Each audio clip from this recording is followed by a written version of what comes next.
De la higuera aprendan la parábola. Cuando ya su rama está tierna y brotan las hojas, saben que el verano está cerca. Así también ustedes, cuando vean todas estas cosas, conozcan que está cerca, a las puertas. De cierto os digo que no pasará esta generación hasta que todo esto acontezca. Cristo anteriormente, en el capítulo 24, había enfrentado a los discípulos que estaban inquietos por saber, como nosotros también, como la curiosidad nata del ser humano, cuándo iban a cumplirse las profecías de los últimos tiempos. Le hicieron 3 preguntas en Mateo 24:3. Dinos cuándo serán estas cosas. La primera pregunta. La segunda, ¿qué señal? Danos una señal. Jesús, bueno, que no quieras darnos el día ni la hora, danos una señal. Una señal es algo que apunta hacia algo. Danos una señal, algo que nos pueda decir, pues nos encontramos ya, ¿verdad?, verdaderamente en los últimos tiempos. Y en tercer lugar, danos una señal del fin del mundo. Entonces Jesús comienza a describirles en el capítulo 24 algunos eventos que iban a preceder su segunda venida, muchos de los cuales se han cumplido y se están cumpliendo delante de nuestros ojos. Por ejemplo, el versículo 5 dice: vendrán muchos en mi nombre diciendo, yo soy el Cristo, y a muchos se engañarán. O sea, una de las señales de Jesús es que comenzarían a levantarse falsos mesías. Los más notables han sido Sun Myung Moon, líder de la iglesia, fundador de la iglesia unificada, un coreano que dice que es Cristo; David Koresh, muerto en Waco, Texas; Arifin Mohammed, de Malasia; y últimamente Sergei Torop, de Rusia, que dice que es Cristo, y la gente está en una colina yendo con él y está fundando él el milenio.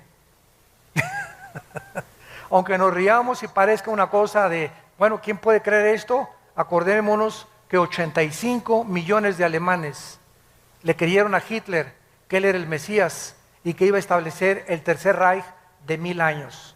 Así que hay seguidores en la vida para todo. Después Cristo continúa diciendo en el versículo 6 que iban a haber guerras y rumores de guerras. No fue hasta el siglo XX, siempre ha habido guerras, pero no fue hasta el siglo XX que tuvimos las primeras 2 guerras mundiales. Y solamente en la Segunda Guerra Mundial, del 39 al 45, hubo más de 50 millones de personas muertas. El siglo XX puede ser clasificado como el siglo de las guerras, de las pestes, de las hambres, de los terremotos jamás antes vistos. Existen muchas señales de la venida de Cristo, así como las hubo de su primera venida. Pero solamente aquí en el siglo XXI, vean ustedes el terremoto de Chile, 9.2 grados, movió 5 centímetros el eje de la Tierra. El terremoto reciente de Japón, que provoca un tsunami que arrasa con 3 o 4 ciudades de Japón, 5 ciudades de Japón, que produce después fuga de material radiactivo, donde posiblemente se movió 3 centímetros más el eje de la Tierra. Al moverse el eje de la Tierra, ¿qué es lo que pasa? Los huracanes comienzan a tener más fuerza, se sube el nivel del mar, por lo que consecuentemente el huracán jala más agua y es más fuerte el huracán y las fuerzas de los vientos. Estamos viendo ataques terroristas por todos lados, terremotos, estamos viendo pestes. Tembló en Washington, tembló en el Capitolio, jamás había temblado ahí. Y todas estas cosas, ¿qué cosas son? Son señales que nos están diciendo el mundo está a punto de extinguirse. Vivimos en un planeta con una enfermedad terminal. Los millones de litros de petróleo en el mar han contaminado la fauna marina. Los millones de incendios que ha habido en el mundo y que siguen actualmente propagándose por todos lados, devastando grandes forestaciones de bosque, están acabando con toda la ecología del mundo. Nuestro aire está contaminado, nuestra comida ya tiene que ser comida fabricada o inyectada con hormonas o comida orgánica, porque la comida también está contaminada. estamos en un mundo que hemos destruido y que está a punto de tratar de abortarnos. El mundo está enfermo, como dice Isaías, capítulo 24. Muy bien. Entonces, así como hubo señales de que Cristo iba a venir en la primera venida, Cristo, cuando vino, reprendió a los líderes religiosos, porque aunque no se sabía el día ni la hora, ni nadie lo sabrá tampoco el día y la hora, sí es necesario e importante que nos comencemos a alistar cuando veamos las cosas. Por ejemplo, en Lucas, capítulo 12, versículo 54, Cristo enojado con los fariseos y los líderes y con la gente, les dijo lo siguiente. Lucas 12, 54. Decía también a la multitud: cuando veis la nube que sale del poniente, luego decís, agua viene, y así sucede. Es lógico, ¿verdad? Salimos ahorita a la calle y está todo nublado y aborrascado el cielo. ¿Qué cosa nos muestra? ¿Va a llover? ¿A qué horas? A las 3, no sé. A las 2, a lo mejor en 5 minutos, a lo mejor en 2 horas. Pero el acumulamiento de nubes nos habla de que ya no tarda en caer la lluvia. Cuando sopla el viento del sur, decís, hará calor, y lo hace. Es en lo que se basan los pronósticos del tiempo y de los climas. ¿Cómo pueden saber que la semana que entra va a haber 75 grados de temperatura, o 25 en Acapulco y 32 en Cancún, etcétera, etcétera? ¿Cómo lo hacen? Midiendo con los satélites y el calor, el tiempo, el calor, la precipitación y la velocidad, etcétera, etcétera. Todo eso les hace hacer pronósticos que, aunque no son 100% exactos, por lo menos dicen, pasado mañana va a llover, o va a haber un calor tremendo la semana que entra, etcétera, etcétera. Hipócritas, versículos 56, que saben distinguir el aspecto del cielo y de la tierra, y cómo no distinguen este tiempo. ¿Cómo no supieron los fariseos que Jesucristo iba a nacer en Belén? Isaías lo decía, que su madre iba a ser una virgen, que cuando hubiera un levantamiento en Roma y tratara Roma de conquistar Jerusalén y el mundo, el Mesías iba a venir. ¿Cómo es posible que no hayan podido estar preparados? A lo suyo vino y los suyos no le recibieron. Me pregunto si sucederá lo mismo con nuestra generación.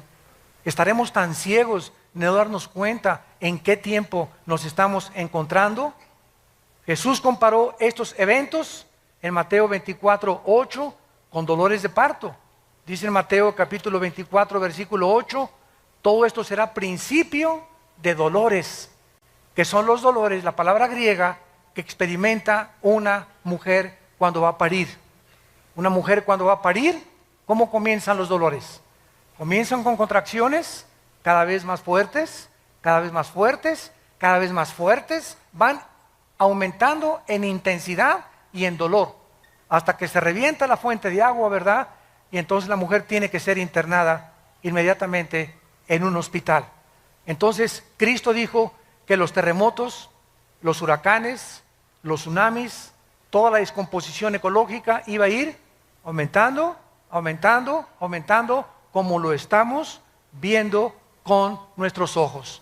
Los terremotos son cada vez más fuertes, producen más daños, los huracanes son cada vez más devastadores, los tsunamis están comenzando a inundar ya grandes cantidades y grandes costas en los continentes del mundo. ¿Y quién puede estar ciego a lo que está pasando en Israel? Lo que va a pasar en 2 o 3 días. Esto es increíble a la luz de la Biblia. Muy bien, vamos a ver ahora que la Biblia nos revela que los cristianos sí podemos conocer los tiempos acerca de la segunda venida de Cristo. Veamos esto en Primera de Tesalonicenses, capítulo 5, versículos del 1 al 5. Primera de Tesalonicenses, capítulo 5, los primeros 5 versículos. Y dice el apóstol Pablo, acerca de los cronos, se tradujo tiempos, o sea, el tiempo cronológico. Y acerca de las ocasiones, ponlo en tu Biblia ahí, kairos, o sea, tiempos específicos. Una cosa es cronológicos, otra cosa es específicos. o sea, acerca de la cronología de los tiempos y el tiempo específico de algún evento, no tiene necesidad, hermanos, de que yo les escriba. Porque vosotros sabéis perfectamente. Debemos los cristianos tener este conocimiento, que el día del Señor vendrá como ladrón, que cuando digan paz y seguridad, no es hasta que haya un tratado de paz en el mundo, donde se diga algún dictador, ya basta de guerras entre árabes y judíos, ya basta de problemas en el mundo, como lo hizo Hitler en 1932 al 34.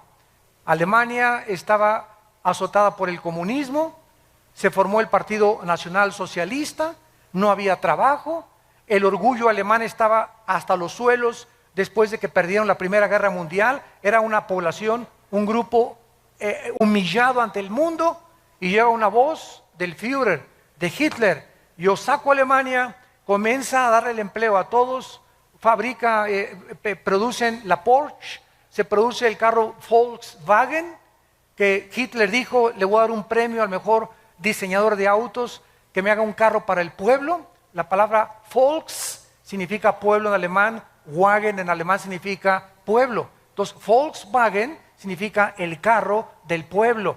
Y pues hasta el momento, ¿verdad?, ha sido un carro increíble desde la Segunda Guerra Mundial. Y sacó a Alemania totalmente del pozo de desesperación en que se encontraban. Y 85 físicos matemáticos, doctores, licenciados, abogados, maestros de escuela, no estoy hablando de indígenas, 85 millones de profesionistas, de personas cultas, de personas que fueron a la universidad con premios Nobel, etcétera, etcétera, votaron por Hitler y le creyeron a Hitler. ¿No le creerán al anticristo? Cuando el anticristo va a hacer señales sobrenaturales, lo van a tomar como un extraterrestre al anticristo, va a hacer llover fuego del cielo, va a hacer que su imagen aparezca de repente por todos lados, van a creer que realmente los extraterrestres ya aterrizaron en la tierra y van a traer la época del acuario que el diablo ha promovido en el mundo desde hace muchos años. Entonces dice el apóstol Pablo, versículo 3, cuando digan paz y seguridad, vendrá destrucción repentina como los dolores a la mujer encinta y no escaparán. Escuchen con atención lo que dice Pablo. Mas vosotros, hermanos, o sea, todos nosotros los cristianos, no estamos en tinieblas para que aquel día nos sorprenda como ladrón.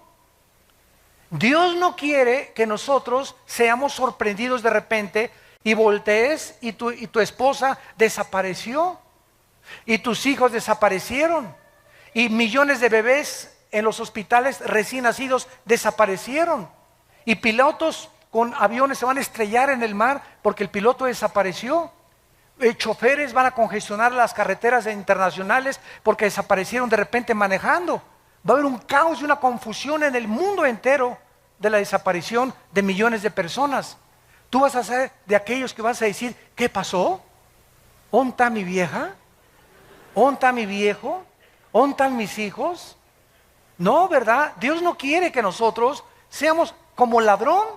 Vendrá a los incrédulos, pero no a nosotros. Métete eso en tu cabecita. Ustedes no están en tinieblas para que aquel día los sorprenda como ladrón, porque ustedes son hijos de la luz. Somos hijos del día. Dios quiere que tengamos luz, que sepamos en qué tiempo nos encontramos. No somos de la noche ni las tinieblas, por tanto no durmamos como los demás, sino velemos y seamos sobrios. Es tiempo de que sepas que para esta hora has nacido. Es tiempo de los guerreros de Dios. Es tiempo de tomar la bandera de la verdad y decir: ¿de qué camiseta te pones? ¿De Chivas o América? Te imagínate una persona que llega al estadio con la camiseta Chivas aquí y América abajo. Oye, por favor, no, yo soy de los dos. Nadie puede ser así. ¿Eres o no eres de uno o del otro? Báñate. O imagínese Barcelona y Real Madrid, ¿no? Por favor. Cristiano y mundial. No puedes. Es tiempo que nosotros decidamos verdaderamente que para esta hora hemos nacido. para levantar la bandera de la verdad, para predicar a Cristo, para seguirlo, para velar, para guardar nuestros corazones, a nuestros amigos, ganarlos para Cristo, hablarles de Cristo. ¿Por qué? Porque en cualquier momento podemos desaparecer, en cualquier momento puede venir Cristo por nosotros. Muy bien, todo lo dicho anteriormente fue en respuesta a la pregunta, ¿qué señal habrá de tu venida y del fin del siglo? Sin embargo, vamos otra vez a Mateo 24, a nuestro pasaje, versículo 32 y 34, que vamos a examinar con lupa. Sin embargo, la señal más importante, síganme con mucho cuidado, más que los terremotos, más que las pestes, más que las hambres, más que cualquier otra cosa, la señal más importante, el termómetro de Dios se encuentra en la nación de Israel. Israel es el termómetro de Dios.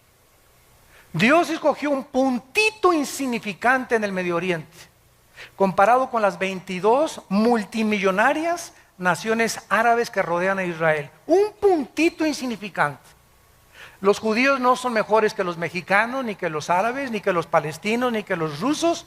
Dios en su soberanía escogió solamente un punto geográfico para que ahí se centraran las principales profecías de la historia, para que de ese punto geográfico saliera la Biblia, para que de ese puntito geográfico naciera el Mesías, el Hijo de Dios. Y si hubiera escogido México, los ingleses hubieran dicho, ¿y por qué no nosotros? Y si hubieran escogido a Francia, ¿y por qué no los alemanes? La cuestión es que a Dios le dio la gana, no te iba a preguntar a ti ni a mí, a escoger un punto geográfico y una nación, y Él escogió Israel. ¿Y quién va a contradecir a Dios? ¿Por qué escogiste Israel? Vuelvo a repetir, no fue porque fueran mejores, porque se los dijo en Deuteronomio 7, sino porque los amé y porque quiero que mis profecías se cumplan a través de ustedes. Entonces Dios escoge Israel, y desde 1948, 14 de mayo de 1948, el Estado libre, independiente y soberano de Israel, ante los ojos estupefactos del mundo entero, se constituye como una nación en un día. Cumpliendo la profecía de Isaías 66, ¿podrá nacer una nación en un día? Pues ha sido Israel la única de la historia. Este es importante porque tenemos que preguntar dos preguntas para contestar nuestro pasaje. Número uno, ¿quién representa la higuera? Porque dice el pasaje, Mateo 24:32, de la higuera aprendan la parábola. Cuando su rama está tierna y brotan las hojas, sepan que el verano está cerca. Y la segunda pregunta que tenemos que contestar es, ¿cuánto tiempo involucra una generación? Si podemos descifrar estas dos claves, ¿quién es la higuera y cuántos años constituyen una generación a los ojos de Dios en la Biblia? Tenemos bastante información para darnos cuenta que nos encontramos en esa generación, que no pasará hasta que todo acontezca. Sigamos leyendo y sigamos estudiando. Vamos a ver en primer lugar en Oseas, en el Antiguo Testamento, que en el Antiguo Testamento la nación de Israel representa o está representada por dos árboles. Uno es la vid, que produce uvas, o la viña, y otro la higuera, que produce higos. Dice en Oseas 9, versículo 10, ¿ya lo tienen? Como uvas en el desierto, hallé a Israel. Como la fruta temprana de la higuera, en su principio vi a vuestros padres. Aquí Cristo compara con dos árboles a Israel, con la vid y con la higuera. Pero es interesante, ¿verdad?, que la higuera es la última planta del año en florecer. Hay 3 árboles en la Biblia. El olivo, que representa las bendiciones. Dice en Romanos 11 que fuimos injertados en el olivo. Nosotros somos el olivo silvestre, el olivo original es de Israel. El olivo representa las bendiciones que vienen con el Espíritu Santo. La vid representa el sistema religioso, la viña. Isaías 5, planté una vid y vine a buscar fruto y no la encontré. Y esta misma parábola de Isaías 5, representando la vid, Cristo dice cuando vio la higuera, la maldijo, que era una profecía más adelante de que Israel atraería la maldición sobre sus vidas por haber rechazado al Mesías. Y en tercer lugar, la higuera representa la resurrección nacional de Israel. Entonces tenemos el olivo, tenemos la vid y tenemos la higuera.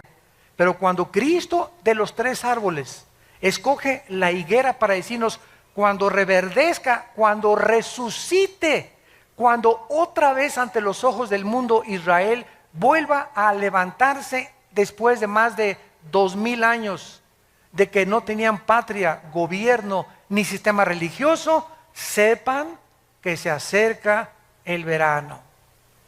Quiero decirles con más exactitud que esta generación no pasará hasta que se cumplan todas estas cosas.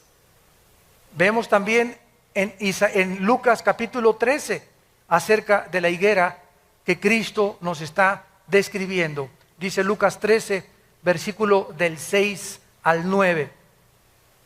Dijo también esta parábola: tenía un hombre una higuera plantada en su viña, y vino a buscar fruto en ella y no lo halló. Y dijo al viñador: he aquí hace 3 años que vengo a buscar fruto en esta higuera y no lo halló. Córtala. ¿Para qué inutiliza también la tierra? Él entonces respondiendo les dijo: Señor, déjala todavía este año hasta que yo cabe alrededor de ella y la abone, y si diere fruto bien, y si no la cortarás después. ¿A quién se refería? A Israel. Vino Cristo al mundo y no a los suyos vino. ¿Quiénes eran los suyos? Los judíos. Cristo vino a los judíos y después pasó a los gentiles el evangelio, pero el evangelio vino a predicarse primero a los de su pueblo, a los judíos, porque de ahí iban a ser el Mesías, de ahí nació. Entonces Cristo no encontró fruto y lo compara con un árbol, por eso se llama parábola, porque es una verdad espiritual ilustrada con una verdad o con la ecología o con los árboles, los pájaros, las plantas. Cristo ilustra todo lo que está aquí terrenalmente con las cosas del cielo para que las entendamos. Vemos pues aquí otra vez que la higuera representa a la nación de Israel. Ahora, el hecho de que Cristo tenía en su mente a Israel se confirma aquí mismo en este capítulo, versículo 34 y 35. Y Cristo grita: Jerusalén, Jerusalén, versículo 34, que matas a los profetas, apedreas a los que te son enviados. ¿Cuántas veces quise juntar a tus hijos como la gallina a sus polluelos debajo de sus alas, y no quisiste? Vean ustedes la maldición. He aquí vuestra casa os queda desierta, y os digo que no me verán hasta que llegue el tiempo en que digan: Baruch Hashem Adonai Elohim, bendito sea el que viene en el nombre del Señor. ¿Va a decir lo mismo? Esto lo dijo como una nación, Dios lo va a decir como contigo. Voy a ver ahorita, Pancho tiene ya 5 años de cristiano, me voy a ir a sumar a su casa, a ver si lee la Biblia, a ver si ora, a ver si en su escuela está hablando de Cristo, a ver qué películas ve. Voy a buscar fruto en la vida de Pancho, voy a buscar fruto en la familia Díaz, a ver cómo está esa familia. Dios nos examina y Dios busca fruto en nuestras vidas. No nos engañemos de que seamos cristianos si no estamos produciendo fruto. Aunque seas hijo de pastor, aunque tu mamá sea la monja de Zacanicapatlán, aunque tu tía sea obispo, aunque hayas nacido en un hogar cristiano, eso no garantiza que seas cristiano.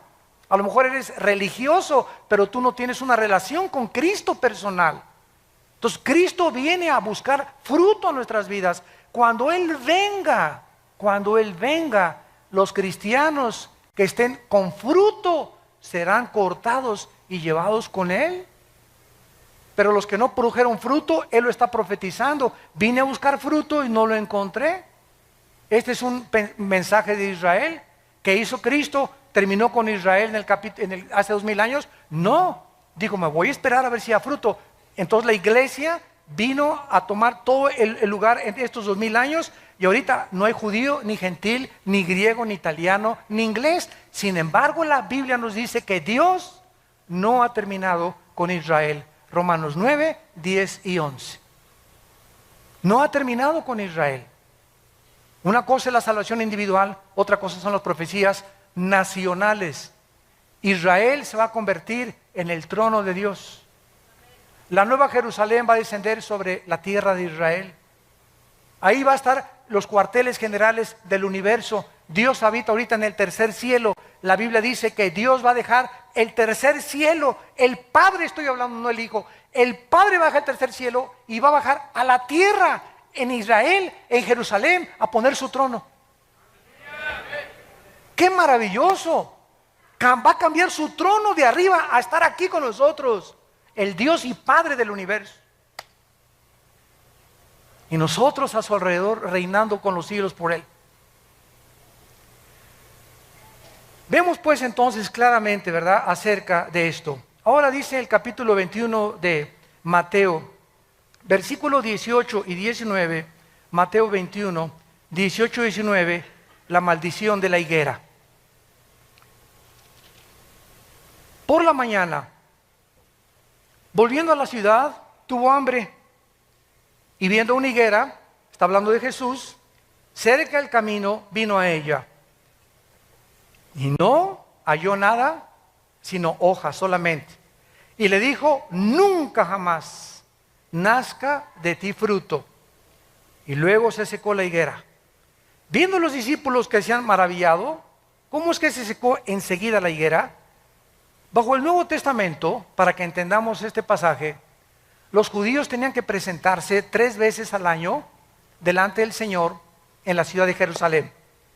Jesús mismo vino a la ciudad de Jerusalén, vía Jericó, porque era el camino que siempre tomaba Cristo para llegar a Jericó, y en varias ocasiones fue a Jerusalén Cristo para celebrar, ¿se acuerdan las bodas de Caná, los tabernáculos, el Yom Kippur? Lo vino a celebrar Cristo en Jerusalén. Uno de esos días en que Cristo iba a Jerusalén, se encontró con la higuera, que sin duda en los viajes anteriores la había visto. Pregunta, ¿por qué no la maldijo antes, verdad? Lo vamos a ver. Pero el día precisamente en que él maldijo la higuera fue el día de su entrada triunfal a Jerusalén, cuando observó que no tenía fruto. Al llegar a Jerusalén fue recibido como el Mesías, Hosana, el que viene en el nombre de Jesús, por la mayor parte de la gente. En la tarde se dirige a Betania, a la casa de Marta, de María y de Lázaro, a pasar la noche, porque venía camino a Jericó, y al regresar al día siguiente a Jerusalén, fue cuando él se detiene y maldice la higuera. Ya vimos que la higuera representa, sin ningún lugar a dudas, a Israel. Y esta acción de maldecir la higuera, porque no tenía fruto, vemos realmente que es una señal profética de que tampoco había encontrado fruto en la nación de Israel. Y cuando a Cristo lo crucifican, y cuando Pilato le dice a la gente, ¿a quién quieren escoger? Suelta a Barrabás, crucifícale. Pilato les dijo, la sangre sea sobre sus cabezas. Y el pueblo de Israel dijo estas palabras, que la sangre del Mesías sea sobre nosotros. Y en 2000 años no ha habido un grupo étnico como Israel expulsado de la mayor parte de las naciones.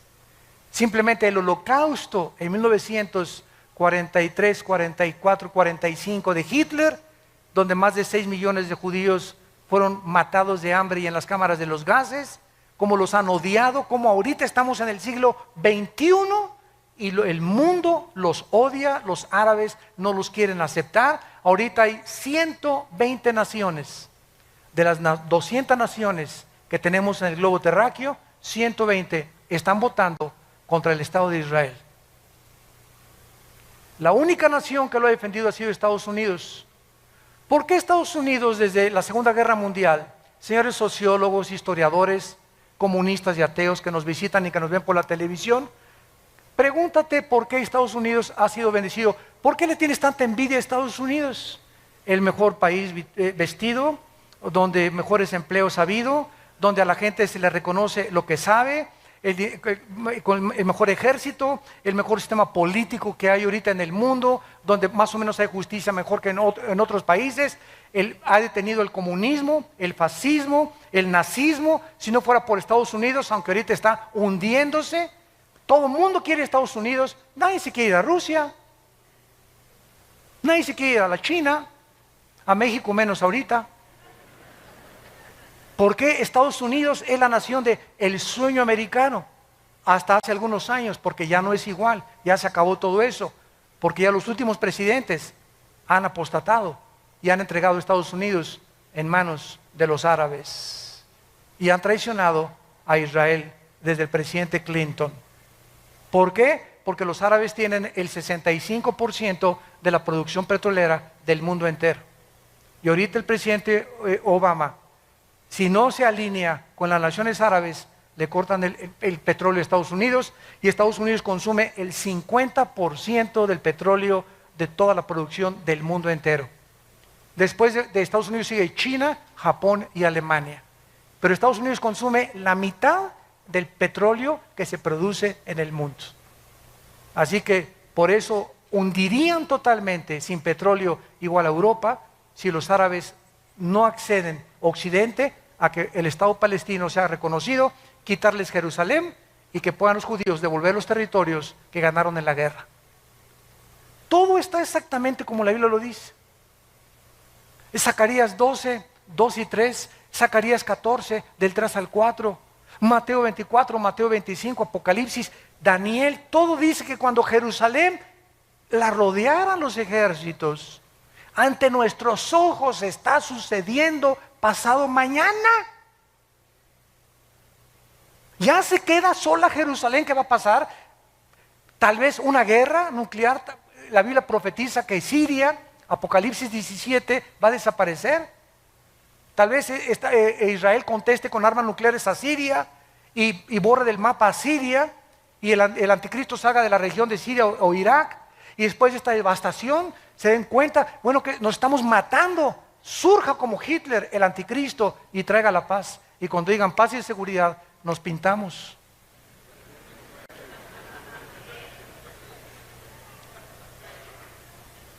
Todo está sucediendo exactamente como la Biblia lo determinó. Dios, yo soy Dios, Isaías 44, que pongo en orden desde el principio lo que ha de acontecer. Nadie más que Dios podía habernos puesto cronológicamente la caída de los imperios, el transcurrir de la historia, cómo iban a acontecer, cómo sería la última generación, lo que iba a pasar. Todo lo que dice Apocalipsis está sucediendo. En el 2012, el año que entra, ¿qué están esperando? Que se alineen los planetas.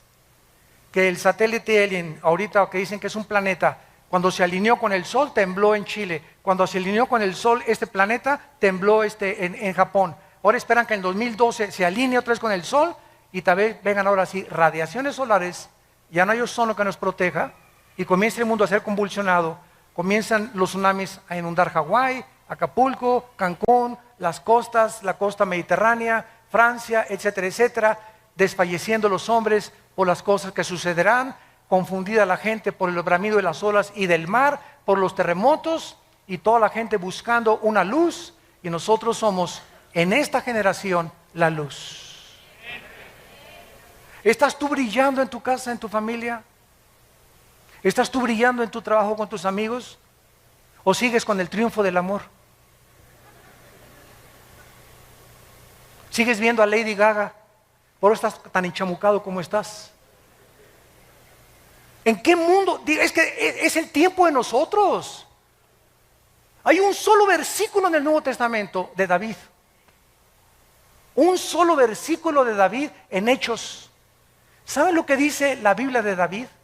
El Espíritu Santo, ¿cómo resumió la vida de David? Dice en Hechos, y David sirvió a su generación. Es todo lo que se dice de David.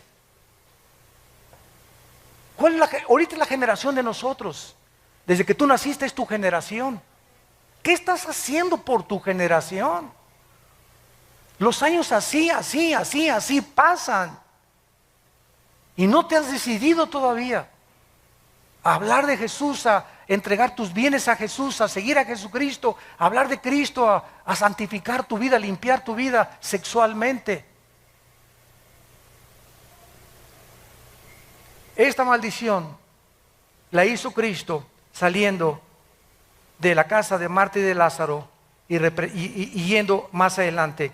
Con todos los antecedentes podemos ver claramente, ¿verdad?, que las señales que Jesús dio durante todo su sermón, el Monte de los Olivos, era para que aprendieran claramente que Israel estaba a punto de ser destruida. En el año 70 los romanos llegaron con el general Tito y no dejaron piedra sobre piedra.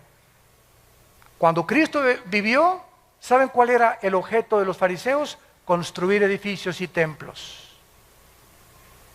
Y cuando le preguntaron a Cristo en Mateo 24 las señales, los judíos estaban, mira nomás qué iglesia totota, mega iglesia preciosa, cortinas persas, lámparas hawaianas, luces de Francia, tapetes persas, etcétera, etcétera. Y Cristo dijo, ustedes ahorita se gozan en edificios.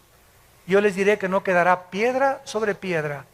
Y cuando vino Roma y arrasó con Jerusalén, ¿dónde quedaron sus supuestos templos e iglesias hechos pedazos? ¿Quiénes sobrevivieron? Las almas de los hombres. ¿Y nuestra generación es diferente? No, nuestra generación es exactamente igual. Ahora estamos tratando de hacer megas construcciones de 20, 30 millones de dólares. Cuando Dios no nos mandó a construir edificios, nos mandó a predicar el Evangelio de Jesucristo. Ya si Dios nos quiere regalar, y si alguien me dice, te regalo 15 millones de dólares para que hagas un edificio, una iglesia, gloria a Dios. Pero a la iglesia no la vamos a meter en drogas, ni obligar, ni a presionar. Den y den y den y den. Les decimos, den para las misiones, para mandar misioneros, para sostener más pastores. Nunca hemos pedido para la construcción. Y hasta ahorita Vida Nueva para el Mundo no tiene, ni es dueña de ningún edificio en el mundo entero. No somos dueños de nada. Y así hemos sobrevivido y estamos en más de 70 naciones, sosteniendo a más de 15 misioneros y pastores en el mundo.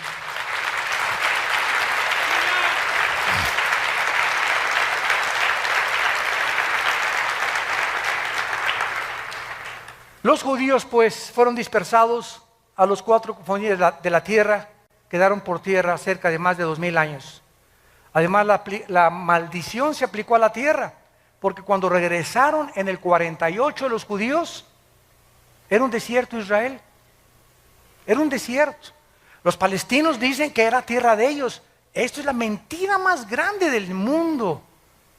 Durante 3000 años Israel estuvo en Israel. Claro que había árabes cuando regresaron ellos, pero era un desierto Israel.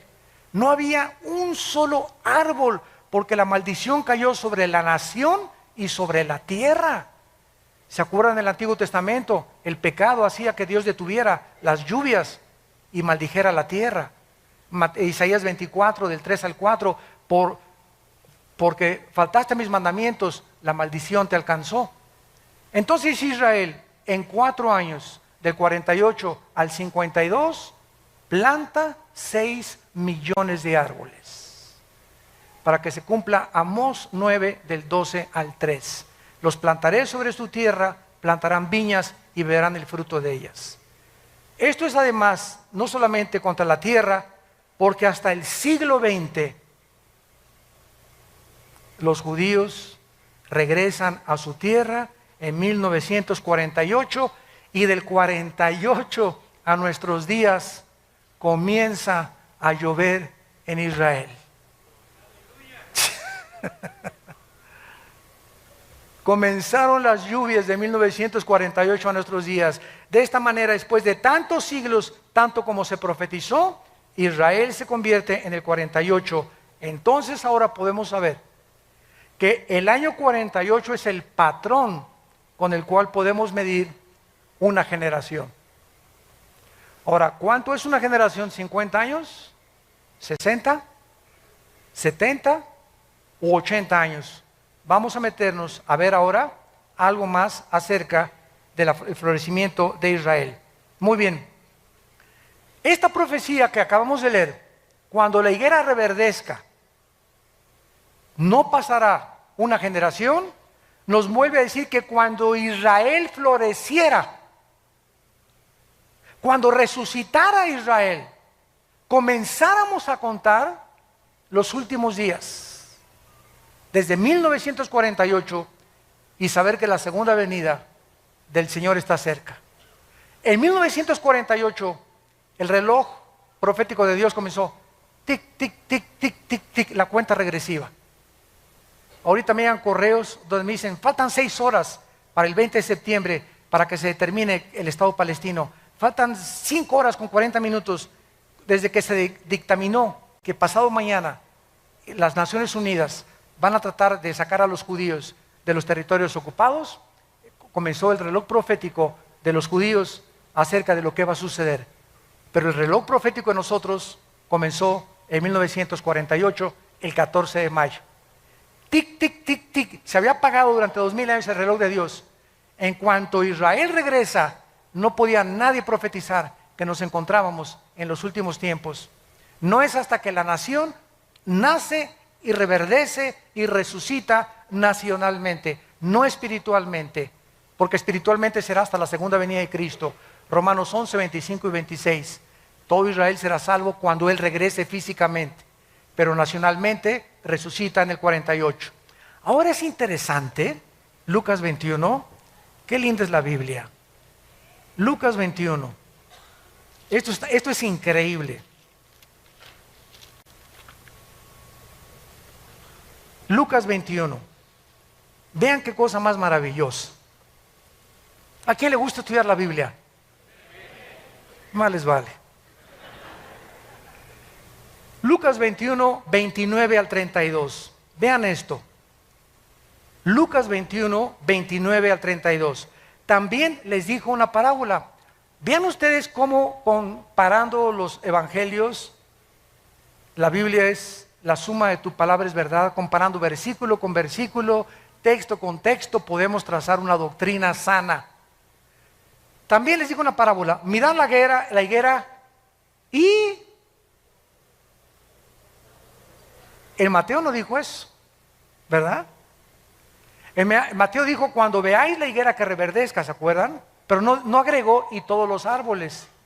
Pero Lucas escribe que dijo Cristo además, cuando vean la higuera y todos los árboles, cuando ya brotan, viéndolo saben por ustedes mismos que el verano está cerca.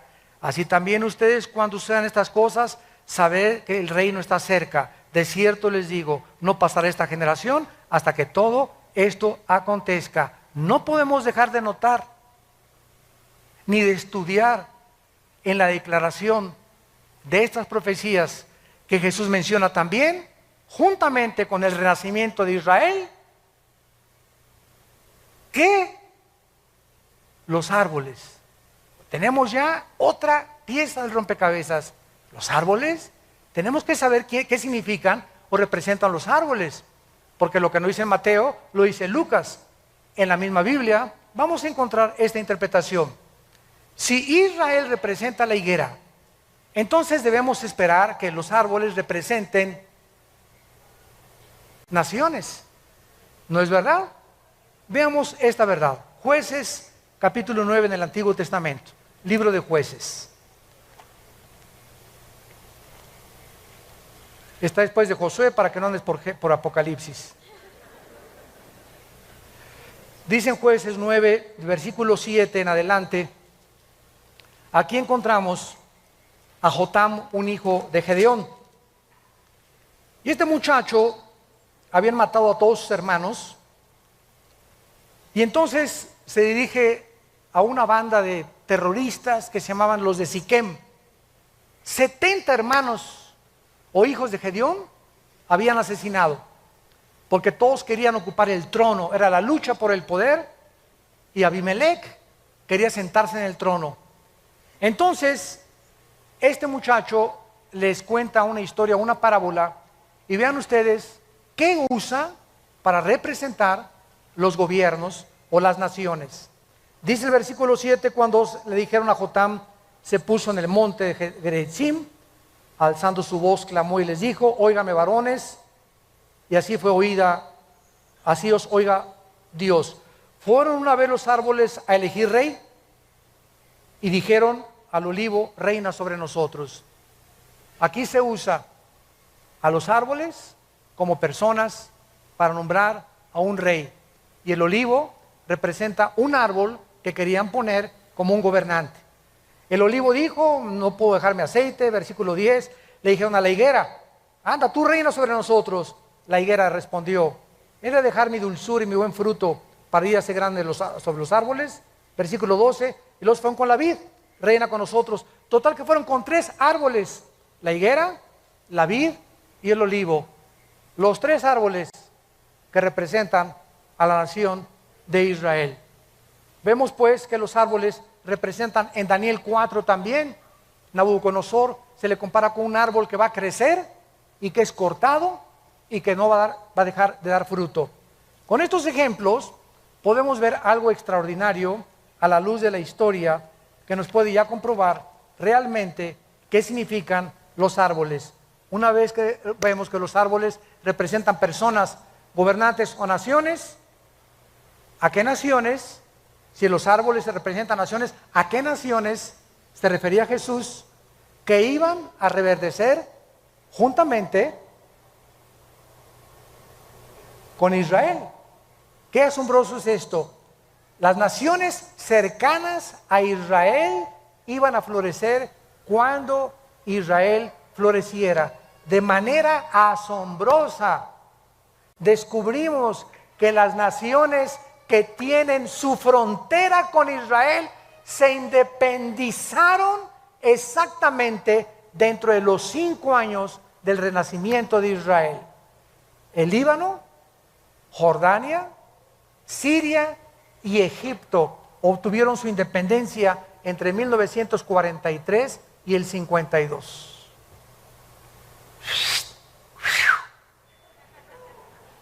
Escuchen esto, todavía falta. Líbano, después de la Primera Guerra Mundial, Francia obtuvo el mandato de Siria, que era la antigua porción del Imperio Otomano o de los persas. Francia superó la región del Líbano en 1920 y en el 43 Líbano florece como nación independiente. Jordania, después de la Primera Guerra Mundial, la disolución del Imperio Otomano, Inglaterra recibe el mandato de gobernar la mayoría del Medio Oriente. La Gran Bretaña separa la región autónoma de Transjordania en 1920 y Jordania se independiza en 1946 y adopta el nombre de Jordania hasta 1950. Siria administra esta región Francia después de la guerra, y Siria se independiza en el 46 también, exactamente cuando se independizó Jordania. Egipto obtiene su independencia y soberanía con el derrocamiento de la monarquía británica en 1952. Estas naciones, al igual que Israel, no existían independientes hasta después de 1943.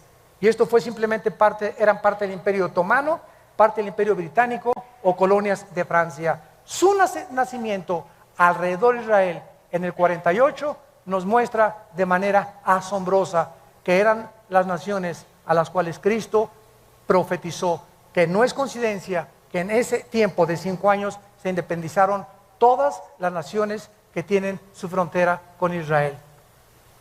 ¿Es la Biblia la palabra de Dios? ¿No es maravilloso que nosotros podamos saber claramente todo lo que está pasando en el mundo? Y terminamos con la generación. La higuera es Israel, las naciones, las que tienen su frontera con Israel, que se independizaron. Ahora tratemos de ver cuánto es una generación a la luz de la Biblia.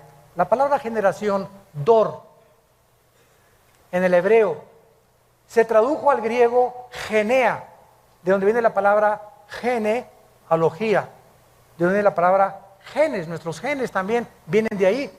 Y esta palabra significa una época o una generación de personas o un periodo particular de vida desde el nacimiento hasta que morimos. Vean ustedes el Salmo 78, versículo 8.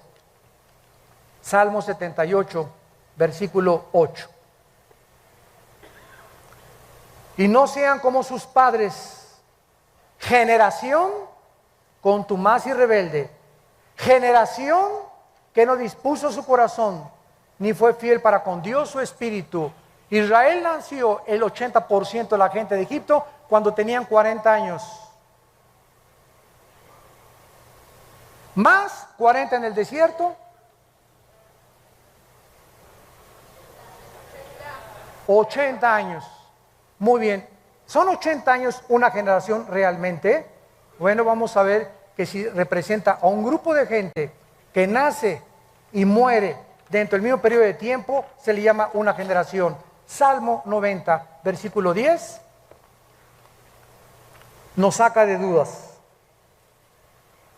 Los días de nuestra edad son 70 años.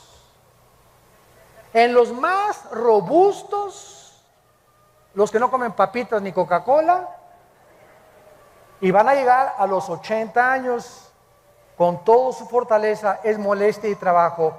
Escuchen esto, amados hermanos santos de Dios. De acuerdo al libro de Hechos Mundiales de la CIA, World Factbook, mayo del 2010, el promedio más largo de vida de los seres humanos en el 2009 fue de 84 años en Macao. 84 años fue el promedio más elevado de vida en el 2010. Suiza ocupó el 10º lugar con 80 años de edad. Israel el 12º lugar con 80 años, punto 73. Estados Unidos el 49º lugar con 78 años de edad. Guatemala el 143º con 70 años de edad. La mayor parte de los seres humanos, o sea, de acuerdo a estas estadísticas, el 82.5% vive en un promedio de 60 años. ¿No pasas del sesentón? El 82% de la humanidad no va a pasar de los 60. ¡Qué increíble es esto! Y solo un 9.8% de toda la humanidad alcanza los 80 años de edad. Mi mamá ya la hizo porque tiene 86. Billy Graham tiene casi 96 años ya de edad.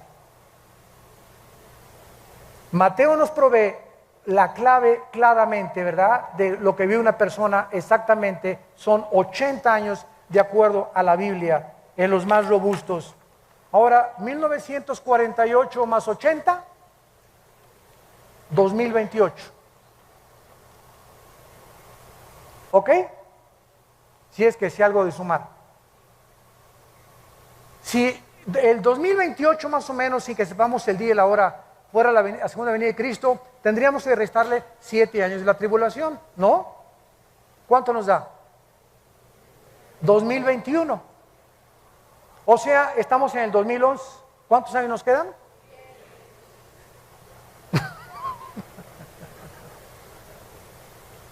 Aquí no podemos de ninguna manera ser dogmáticos.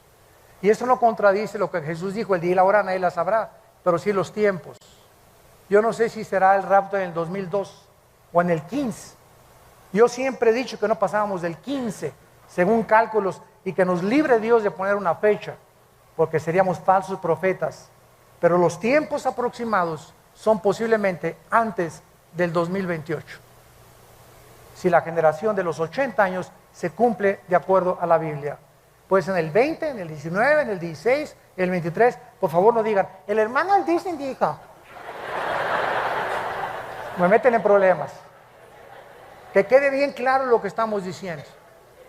Y saben una cosa, que cuando yo leí esto, se me estremeció la piel. Le dije, Señor, ¿realmente nos estás diciendo que nos quedan 10 años, 12 años más de vida tal vez? ¿Será posible esto? Y bueno, lo vamos a ir viendo con lo que siga pasando el año que entra, etcétera, etcétera. Lo único que sé yo es que llegó la hora para la cual nacimos. Y que si estas cosas han de suceder, ¿cómo no debemos de vivir una vida pía, santa y piadosa? Entregándonos cada vez más al Señor, buscando más su voluntad y dejándonos ya de vanidades ilusorias.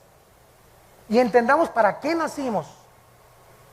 Y sepamos que lo que más le interesa a Dios es que lo conozcamos. Y que seamos guardados de la hora de la prueba. Lucas 21, para que seamos tenidos por dignos de las cosas que acontecerán en la tierra. ¿Estás tú listo para encontrarte con tu Dios? Gracias por tu palabra, Señor. Gracias por tu palabra, Señor, y por los tiempos que nos permites vivir. Donde estamos viendo que las nubes se están juntando de las catástrofes, de los holocaustos, de las tragedias en el mundo, de los fenómenos naturales, donde la naturaleza se ha vuelto contra nosotros. Y sabemos que estas son señales. Y tenemos tal vez 2 años, 10 años, solo tú lo sabes. Lo único que sabemos es que ya el tiempo se ha acercado. Y que estas consideraciones que hemos traído a la luz de tu palabra, con la ayuda del Espíritu Santo como nuestro Maestro, nos hacen temblar interiormente de temor a ti, de acercarnos más rápido a ti, de entregar nuestras vidas con pasión a ti y de saber que tú eres la única causa por la cual vivimos. Porque si vivimos es para ti y si morimos es para ti también, Señor. Ya sea que vivamos o que muramos, le pertenecemos al Señor. Muchos de ustedes que nos ven por la televisión y que están aquí presentes, yo los invito a que vengan a la cruz en este momento. Vengan a la cruz. Ven a hacer la paz con Dios. Prepárate para encontrarte con tu Dios. Si Cristo no viene en 20 o 30 años, el día de tu muerte, lo vas a enfrentar. Y será el día de tu juicio, donde no tendrás otra oportunidad, como la tienes en esta tarde, de arrepentirte de tus pecados y de entender que no eres un animal. Somos personas inteligentes, agentes morales, responsables de las decisiones que tomamos, cuyas consecuencias son para bien o para mal siempre. Cada decisión que tomamos tiene consecuencias, para bien o para mal. Y tú y yo somos responsables delante de Dios, nadie más que nosotros, de las decisiones que tomamos. Ven a Cristo, toma esta decisión en tu corazón hoy, y ahí desde tu lugar dile: Señor mío y Dios mío, he oído tu voz profética a través de la Biblia y me arrepiento de mis pecados. No quiero que me sorprenda como un ladrón de repente y desprevenido tu venida. Quiero estar preparado, Señor. No quiero perderme galardones. No quiero ser avergonzado delante de tus ojos cuando tú vengas por mí. Te pido que entres a mi corazón.